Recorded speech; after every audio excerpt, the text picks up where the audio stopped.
This show brought to you by Circle of Seven Productions, www.cosproductions.com. Please be sure to subscribe and welcome to our circle.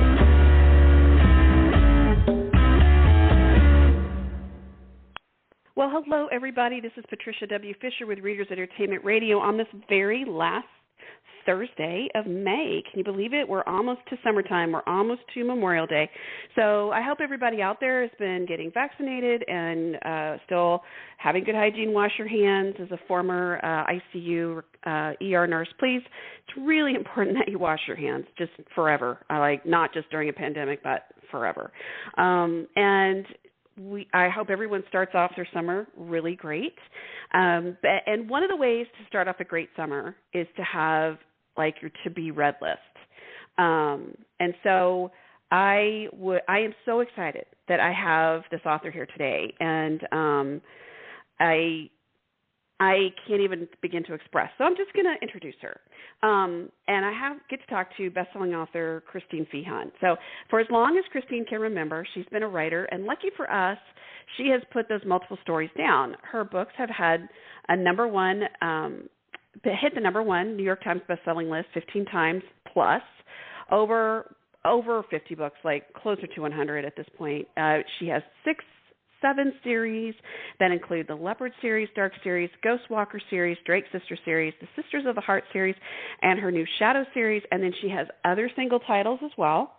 She lives in beautiful Northern California coast where she draws inspiration from the incredible beauty of the region. And she loves dogs, people, good books, great coffee, and her fabulous, fabulous family. She comes from a very big family. She has a very big family. And then, so she's got lots of love to go around. Her latest release, Storm Shadow, is the 6th book of the Storm Shadow Writers series and is out now. And you can find Christine at her website, Amazon, Facebook, Goodreads, and Instagram. Welcome to the show, Ms. Christine Feehan. How are you today? I'm fine. Thank you, Patricia. How are you doing? I'm good. I'm so excited to talk to you because, you just have this massive body of work, and I was going through your different series and when they came out, and you have all of this overlap, and I just have to ask, with you having 11 kids, did that help you juggle all the different series? You could put your brain in all these different places? Because I have 4, and I get it. I get the juggle. Well, you definitely learn. I came from a big family too, and right. You learn to hear lots of conversations going at the same time. You learn to be aware of what's going on around you all the time. You can't just focus on one thing only right. because disaster might be happening in 3 different places. Yes. So, yes. And then I was in martial arts for years and right. years, and that teaches you the same thing. You have to be aware of what's going on around you. You have to, absolutely know, have discipline, which that writing requires that. You have to sit your butt down in a chair and work. Right. So all of those things contributed to being able to focus and write. And then also being able to move from one world to the next. So when you plot out a series, do you plot one book at a time, or do you have this arch of, where you know where you want it to go? When I plot a world first, and okay. so I know what that world's going to be like, and then the couple generally tells the story. Right. But there's an overall arc to what's happening within that world. Okay. So you're plotting out a series, a TV series for the season, or even the whole, however long it runs, where you want to get them from here to there at some point. Mm-hmm. Yeah, okay. Something might be happening say, if I'm doing Torpedo Inc., something might be happening to the members of the club, or they're trying to find somebody who's after them. That might take several books before they actually get to the bottom of that. But sure. Meanwhile, each book could be read as a standalone as far as the couples go, and there's just that one thread that arcs through all of the books. But it's really better if, I mean, honestly, don't you love it that to read a series and you start and you're like, well, I have to know. You know, you got to know what that thread is that you're playing through. So you want to know, you know, who is searching for whom or what's going down or who the bad person is. And sometimes it's the person that's been on the page quite a bit, and you sneak up on us every once in a while.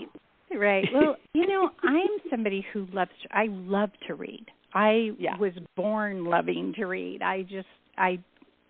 My very first job was in a library so I could read all the books. I mean, I just love to read. And so if I find an author who's prolific, I'm so stoked about it. I just start reading everything that they've written, and that's the kind of person that I am. I just I'll stay up all night reading, which is very bad for me, but I do it. Yeah. Sometimes you just got to get that book hangover. It's just worth it. Yeah, it is. It truly is for me. So I'm not somebody who necessarily, you know, just wants one book from somebody. I want 50 books from somebody. And I'm one of those awful people who, like, I get to the end of a book and I'm like, wait a minute, what's the matter with you? Like, go back to the closet and start writing. I feel like writing to them and go, come on. And, of course, people do that to me all the time. And I'm like, hey, I got to have a life. Yeah, you do. You do. I know. So I know better than to write the author and say, get back in the closet and write. I know. You know, I talked to an author years ago, and I had started reading her books when, you know, your kids get up at different hours of the night, and sometimes you just can't go back to sleep, so you read, which, like you're saying, just keeps you up, but it's worth it. But I ended up seeing her at a conference years ago. It was Sabrina Jeffries, and I walked up to her, and you know how you're kind of starstruck initially because you meet that author that you've been spending all this time with, and you get to like say, oh my gosh, it's you. But I had told her that whenever a new book comes out, my kids eat sandwiches for dinner and probably breakfast because it's like mom's reading. And so from then on, I was the sandwich lady when I'd see her, and it was so funny to be the sandwich lady. And it just, I know you have fans like that come up to you and say, you know, I don't get any sleep when your books come out, and I'm totally for that. So that's got to feel good. It does feel good. I remember the very first time that I got this letter. I just couldn't even believe it. I got this letter, and it said I was a goddess. And so I called my son, who was in high school, and I was like, son, he was a freshman, and I'm like, honey, look at this. Your mom is a goddess. And he looks at me, and he says, Mom, you'd be a goddess if you did the laundry once in a while. Oh, and I went, okay. You know, reality. They just make you humble. You really know the reality of your situation really fast. Do. Oh yeah, I was lucky enough to get to do a TV segment once a month here in San Antonio for book picks, and I remember I was feeling pretty good about myself, and I was like, kids, you want to watch my segment? And they're like, meh. Yeah, that's about it. Thanks. Okay, reality. Yeah. But speaking of having book hangovers, you have your latest book of the Shadow series just came out, the 25th. Yes, tell me what's going on in this book. Oh, I'm so excited about it because this is Emmanuel's book. She's the youngest of the Shadow Riders, the girl, she's the youngest member of the Ferraro family. And each of her brothers has gone before her and found the love of their life. And her, the one man that she fell in love with, he betrayed her. And just totally shattered her heart. And she stayed away from him for 2 years. And the thing about the writers, they have to produce children. So if you don't get married by a certain time, then you are obliged to have an arranged marriage, and she's approaching that time. So, and she knows it. So anyway, she finds out. She gets this 911 call from the man that she loves, Valentino, that he's been shot during a hostile takeover of his family's territory. And the first person she calls is her brother, Stefano, who is the head of the entire Ferraro clan. And he, of course, comes. I mean, they all come. That's what the Ferraros do. They all band together. And so, unfortunately, that puts her right back into his, the spotlight. And all of her family is right there with her in the middle of this big war. And wow. It's quite the story, and it was a lot of fun to write. This whole thing about, if you look one way, are you the good guy? Or if you turn it just a little bit, are they the good guy? It just depends upon who's looking through the lens. Oh, yeah, for sure. I mean, who's telling the story? Mhm. And it was very interesting to write. I always knew I was going to write that book, and it was sort of a Romeo and Juliet book of two families who were enemies, and here these two people fell in love, and the families were like, "Oh no, you two cannot be together," for really good reasons, and they did fall in love, and then this betrayal happened, and was it a real betrayal, and what was the story behind it? And it was really fun to there were myths involved on both sides. The Shadow Riders myth, and then the Saldes myth, and then how do you resolve this terrible situation? When you get stuck for different, because you're writing a lot of characters, you're juggling a lot of characters, a lot of worlds, a lot of books. Is it that, do you go through that process of, obviously sometimes characters talk to you and tell you what they're going to do. Mm-hmm. But other times I'm sure they get stuck, or they're just being stubborn. They're not helping at all. Do you sit there and go, what is the worst thing I can do to these people? Or what is the best thing that can happen, and then the worst thing? How do you guide them along this story, or is it a push and pull between you and where the characters want to go? Well, there's only three. When I first start a book, that's, of course, your most difficult thing, because you have to know your characters really, really, really well. And so the first time when you're first writing, you say your hero, you have to know him inside and out, so that everything that he does is consistent throughout the entire book. Every move that he makes, everything that he says. Then you have to do the same with her, and then the same with your villain or your villains, whatever story. In my case, right now I'm writing Ghostwalker stories, so whoever they're coming up against, what's their reason for going after the Ghostwalkers. So I have to know why, everything about them.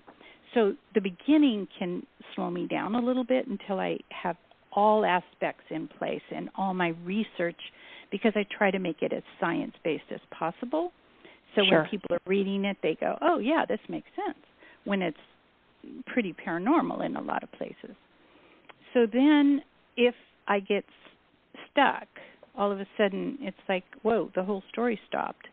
Then I usually look at why did it stop? And I will tell you 9 times out of 10, it's because my character reacted the way I would have reacted or wanted them to react for a certain reason.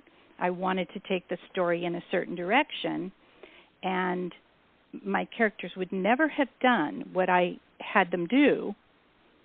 And, I was trying to take them that way, and they were like, I would never have done that. And so I have to go back and delete things I don't want to, because it was perfect, of course. and now I have to delete it because they never would have done that. Or I inserted myself into the story because my heroine did not act in a way that I might have reacted in that emotional scene.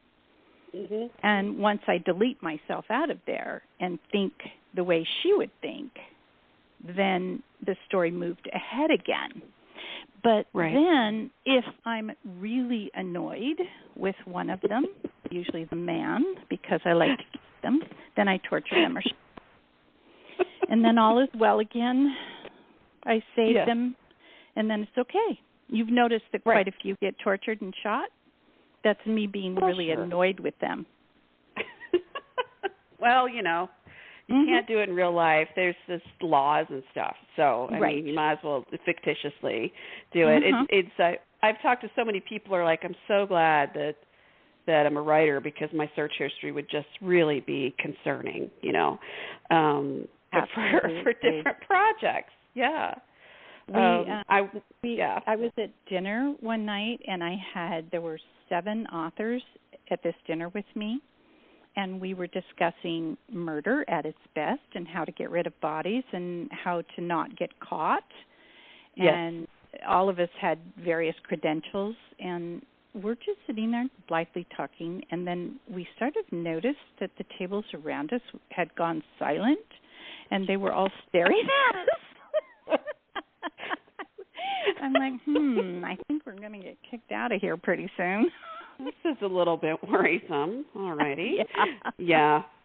Well, it is fun, though, because it's when I was going through nursing training and we were doing IV therapy, I kept asking, I was very early in deciding I did want to write, but I kept asking the person who was teaching us, it's like, is that traceable?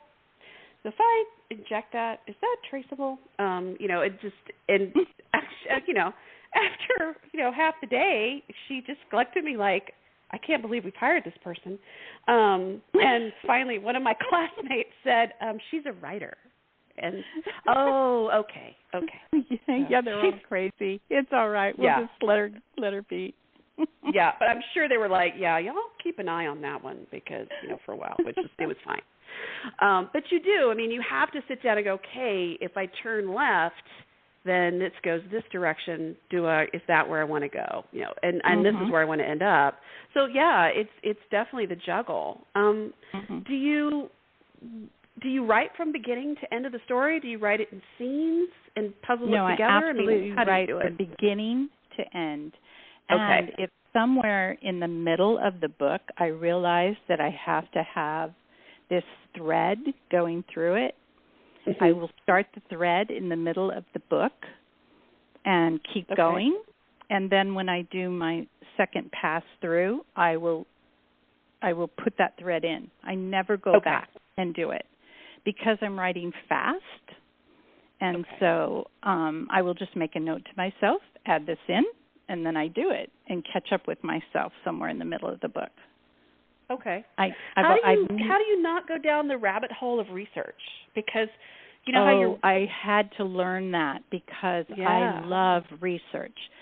So I found myself doing that so many times that I learned really fast to pass a lot of it off to an assistant.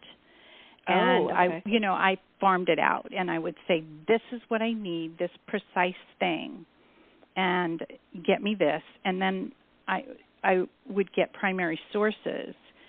And, oh my gosh, sometimes, I consider myself an extremely intelligent person. I catch on fast to things. Let me tell you. And I always really liked to study hot viruses.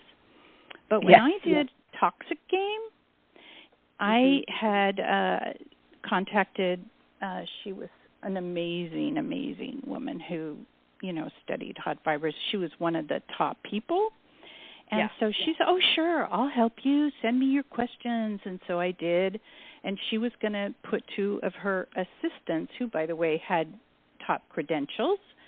So the 3 of them send me their notes. I could not decipher a single note. I am not kidding you. I felt like I was in kindergarten.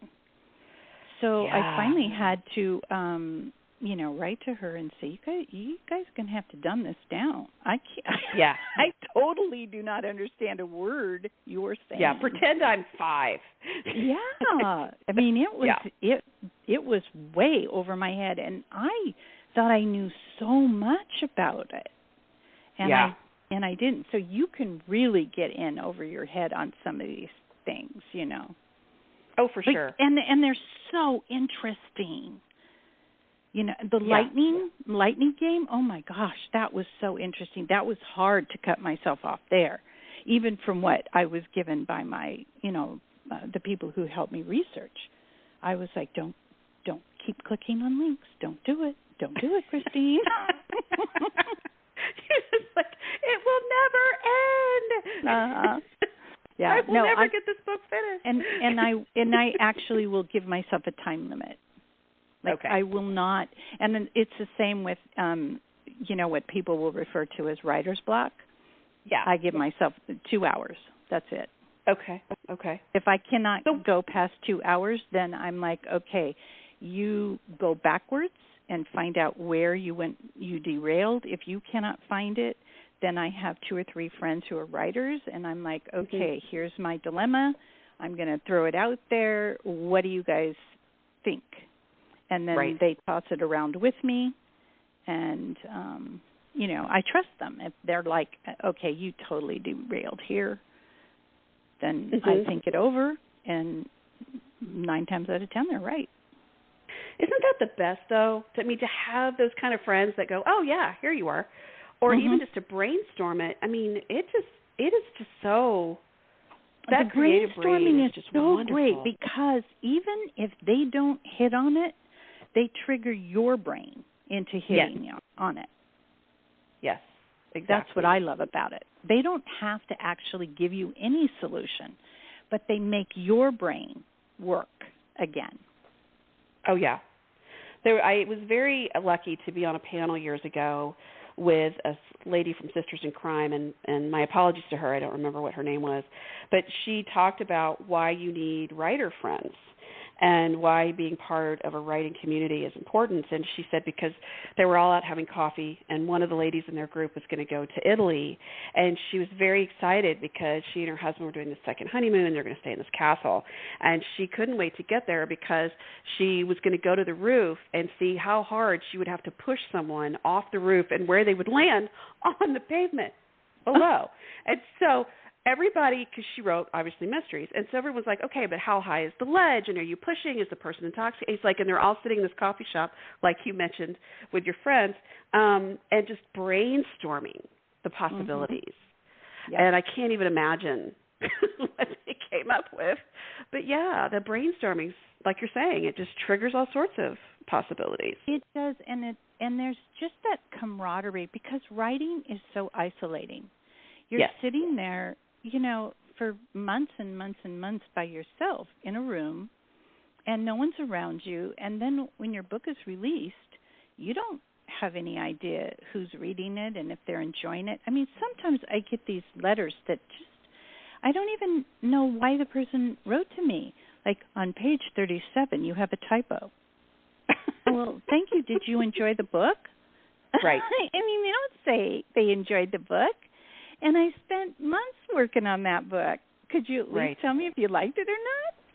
I absolutely loved your book. Yeah, right. I know. It just seems like there's so many people who are just looking for something to be, I don't know. It seems like there's just such negativity. So that's what's so beautiful about getting to escape in the pages of a great story. Mm-hmm. And so if someone reads your Shadow Writers, your most recent Shadow Writers that just came out, but you've got 2 more books. You've got A Murder at Sunrise Lake on June 29th coming out, and then you have another Dark series book coming out, number 35, Dark Tarot, in November. Yeah, and then you've got 2 Torpedo Links. You've got December, and then January. I do. I have Annihilation Road, right. And then right after it, I have Savage Road. So back-to-back books, yeah. But so how do you plot all this out? I mean, brain-wise. Do you write one book at a time? I do. Well, here I don't. I shouldn't have said that. I write, I have one book that I write during the day, and then I stop at 4 o'clock, and then I take a break, and I do all kinds of things. And then in the evening, around 7 or 8 o'clock, I will work on the Torpedo Ink books. And I started doing that because I started writing Torpedo Ink for myself, and I wasn't planning really on publishing them. They were some books, that I sort of they were originally the whole premise was really because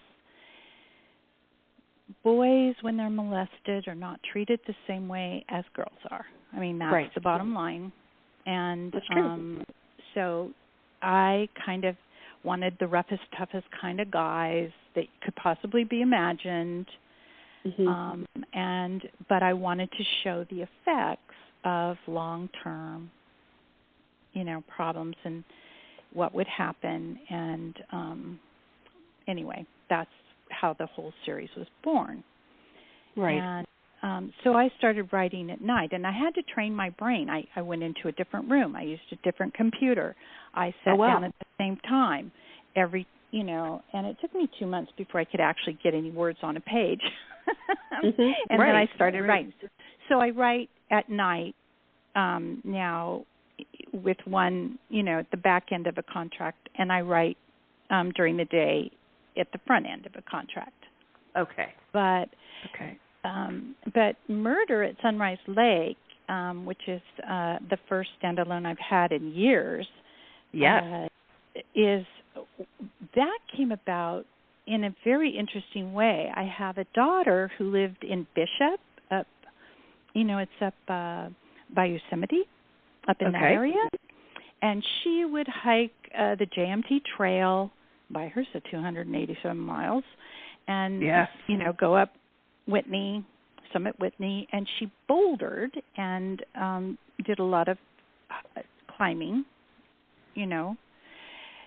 and she had all these women friends who had these amazing jobs that you wouldn't think, would be out in these areas that were pretty rugged, head of search and rescue, and did these, crazy things.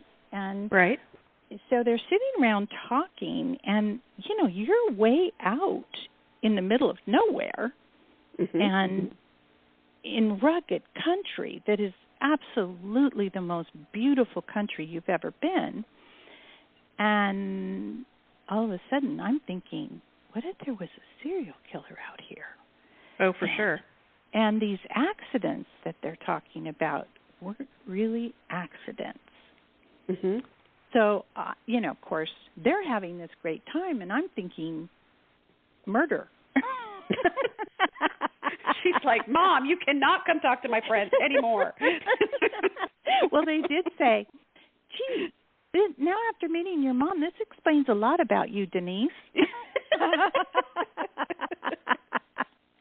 But they were so excited. We were trying to find all the really great places that you could have a body. And, they were really helpful about different, the different jobs. And it was amazing how much information I got from everybody and how helpful they were. And I had such a great time putting this book together, and it was really not only fun but informative, and I had such a great time with it, such a great time, and I really, really hope everybody loves it. Will you write more in this series? Did you leave it to where we could expect possibly more? I don't expect to do it as a series. I'd like to do another couple of standalones using some of the characters but Okay. not necessarily the setting or that kind Okay. of thing, you know. I like the Yeah. characters, and I might use the characters from it just because the women were such powerful women. And I gave them the ability to be in different places. Okay. So, Okay. you know, it's an amazing world what they do. It's a lot, and it's a lot of things that people just really don't know.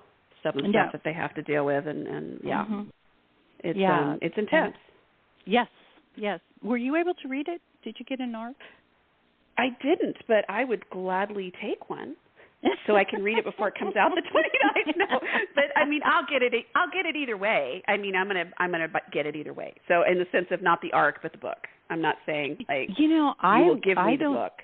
I did not get my author copies either, because I was going to, show one for my, what is it called? I have to do a Facebook Live, and I'm like, I didn't get any author copies. What the heck? I'm going to have to go to the gallery bookstore and swipe one from there. Right. Isn't that awful? And it'd be fun because you could take some pictures at the bookstore too of you getting your own book, and you could throw that up on social media. My publisher, I didn't have any, so I had to go buy my own book. Right? Yeah. Make it a day. Throw coffee in there. It'll be fun. I know. I know. So tell me, when you first started thinking about writing, I mean, you had always loved books. You'd written stories per your bio that when you were growing up, made all your sisters read them. But, I mean, what was the catalyst for you to say, I'm going to take that step to be a published author for my first book? Like, I know there's probably books that you have that will never see the light of day. But, I mean, like those first books we write. But what was that catalyst that made you say, you know what, I'm going to do this? You know, the truth of the matter is I was a martial arts instructor, and I had several kids at home, and I had a health issue, and I was not able to continue working as a doctor, and I had to find a way to, I had 2 other jobs going, but I wasn't making enough money to keep my house and support the kids.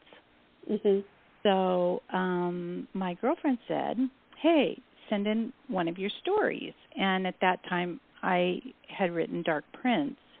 And I said, they don't even take vampires in romance anymore, which they weren't. There was no such, they weren't even taking them. They weren't even looking at them. And she just kept bugging me.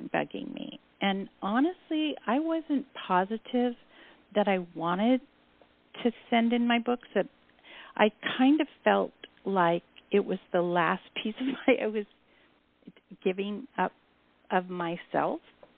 And I wasn't positive that I wanted to send that out there, but I did need money, honestly, to give my kids some food. So, I didn't think in a million years that anybody would even look at that. And honestly, everybody passed at even looking at it because it said vampires, until Dorchester and Alicia. And she called me and said that she wanted the book, and I hung up on her. Oh, I know. Isn't that horrible? My gosh. I was so shocked, and I honestly was like, oh my God, is she kidding me? And I was almost terrified. And then she called back and said, I think we got disconnected. Anyway, so yeah, and you said, you're right, we did get disconnected. But I live so far out in the country. There was no RWA, I didn't even know about RWA. I had no knowledge of it. And so there was no chapter. I didn't know anything about the business. I was flying blind on all of that stuff. And actually, in a way, it stood me in good stead, because when they were trying to negotiate a contract, I thought they were all crazy trying to get so many books out of me, and I refused to give them to them because I thought they wanted them all at the same time. So they kept upping the money. Boy, this woman's really tough. And I was just stupid. Hey, you know what? I'd call it ignorance. The stupidity is like purposely not learning. You definitely learned the business. Well, I did, and that was because Jane N. Krentz was such a caring, kind, wonderful person to me. She reached out to me right away and gave me some amazing advice, and she's always done that. And because of that, right from the very beginning, I have tried to be the same way to any new author who's reached out to me. I've tried to give them advice, and as much as I could, because she really helped me during periods of time when I was floundering and didn't know what to do or what direction to go in. I mean, I really, truly didn't know any other authors. I mean, I didn't know her. She just came up to me and said, these are things that I think you're going to need to know. Yeah. And she didn't have to do that. I was a perfect stranger. And she just was so kind. It makes a difference. Yeah. It definitely makes a difference. I can't imagine too many people doing that, and she just was. And the crazy part was, you talk about somebody who was tongue-tied. She has always been one of my favorite authors, and I couldn't even speak when she walked up to me. It was funny. But those moments are so good. I mean, it's just so fabulous and fun, and it's interesting because it's like we all obviously have plenty of words to use. I mean, we're writers, and a lot of times are very good about using them. But man, there are people that definitely make us unable to speak. Yeah. So it's a very interesting position to be in. So I looked up your you did martial arts in the Tang Soo Do.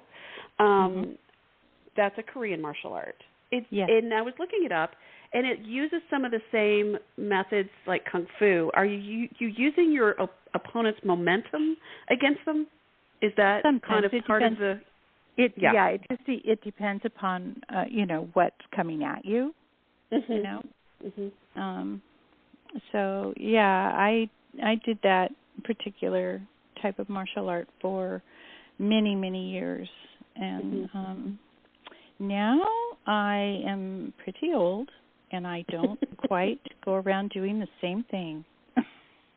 Well, but you are a good speaker about it, and, people empowering themselves, like you've talked about. The women in your books are powerfully strong women, and it's not like they come at you straight on in the sense of, I don't know, like, an Arnold Schwarzenegger movie, but there's definitely, and they will confront. They're not afraid of the confrontation. But and I truly believe that women should at least take some form of self-defense. If you take martial arts, it's different than taking self-defense. You can learn, 4 or 5 or 6 self-defense techniques and practice them until they're automatic, and that will be good enough to get you out of the situation. Right. You just need to be aware. Your brain is your greatest weapon. And if you cannot panic and think, that's going to give you a 50-50 chance right there. Right. Most people panic in a situation because they've never thought about what do I do? What would I do? If you can think those things through sort of ahead of time or talk about them. I always talked about them with my kids, and they knew what to do ahead of time, and because we talked about it. Right. I wasn't ever afraid to talk about no subject was, off limits with my children. Sometimes they were uncomfortable for me, especially with my sons, but I would talk about them with them if they brought it up. I was, okay, let's go, let's do it. And certainly that's important. Yes, it is. I really believe that. And I know it's hard. I mean, my mom talked to me about a variety of things, and you're right. It may be uncomfortable, but I mean, you gotta talk about it, because if you don't answer their questions, they're going to go to someone else, and if that person may not have a clue, or give terrible advice.